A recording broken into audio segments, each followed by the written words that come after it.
Hi, I'm Tzaris Pagatpatan, Economist of the Davao City Investment Promotion Center under the City Mayor's Office.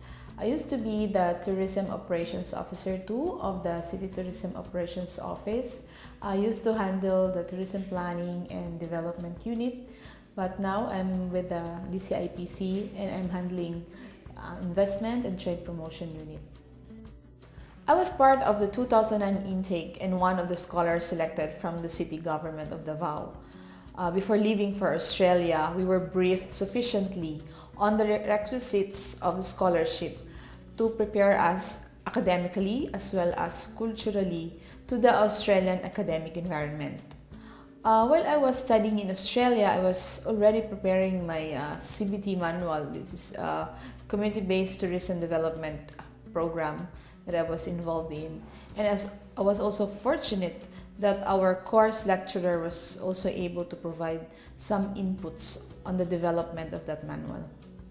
The main focus of my REAP was to come up with a manual to guide community stakeholders on developing and managing community-based tourism through the implementation of sustainable programs and projects that will benefit the community.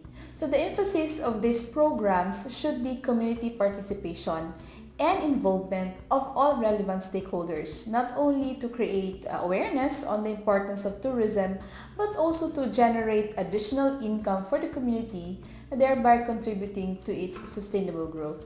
Since the focus of my REAP is community-based tourism, we selected 4 pilot areas from among the 182 barangays that we have here in Davao City. We came up with themes for these barangays, and for Barangay Hizon, we chose cultural and marine tourism because of its marine sanctuary, existing marine sanctuary in that area. And for Mintal, the themes are cultural heritage and historical tourism because Mintal has been declared as a Japanese heritage site. And for Barangay Baganihan, it is adventure tourism. And for Times Beach, of course, it is beach tourism. Yeah, actually, dagan mig natunan nato katong sa community-based na murag orientation seminar bahin sa pag-promote sa barangay Mintal isip especially historical tourism which is ang paghimog pagkaroog mga linkages.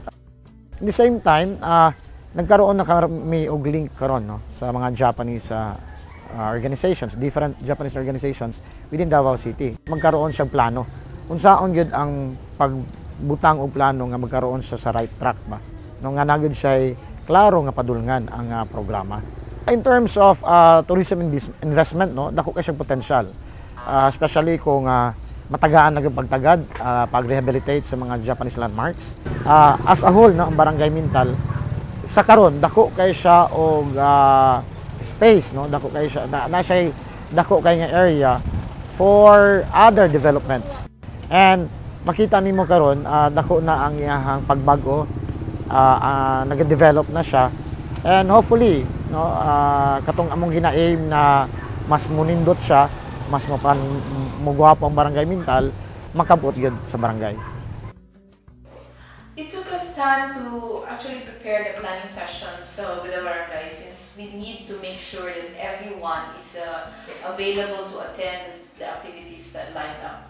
With the support of our head of office and the staff of the City Tourism, we were able to conduct consultations and planning sessions, as well as our site visits and assessments, and also the profiling of these areas.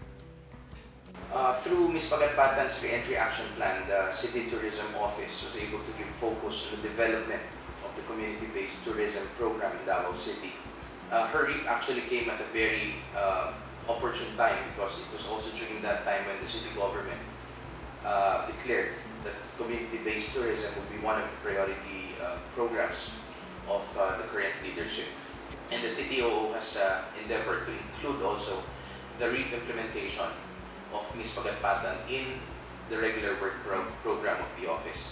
So this arrangement avoided the possibility of having a tug of war between the demands of the office in terms of achieving her office objectives, and at the same time her compliance with the REAP objectives. So the development of the CBT manual Our tourism stakeholders, especially the barangays, will now have a ready reference material to guide them on how to implement tourism programs and projects that support sustainable tourism development in their barangays and in the city as well. The response was very positive and encouraging for us. The barangays and the stakeholders now see the importance of tourism planning. They now appreciate the value of community participation and active collaboration as important steps toward achieving sustainable community tourism development. So aside from developing the CBT manual, I think the fact that barangays now see the value of CBT is a major win. In fact, they already feel the need to work hard in order to fully benefit from CBT. So aside from that, I am also very grateful that I was also able to share some of my knowledge with my students in the academe. Well, aside from gaining additional knowledge, it also widened her network in providing the link between tourism and investment. And as a result, it helps strengthen our partnerships with our stakeholders, both from the tourism and investment fronts. For me, knowledge is only valuable if you are able to share it with others. So I make sure that all the learnings that I have gained in Australia will be shared to my colleagues, to our stakeholders, especially in the communities, and to my future students. Do not thrive in mediocrity. Think that you can always do more with others, and you must always strive for excellence.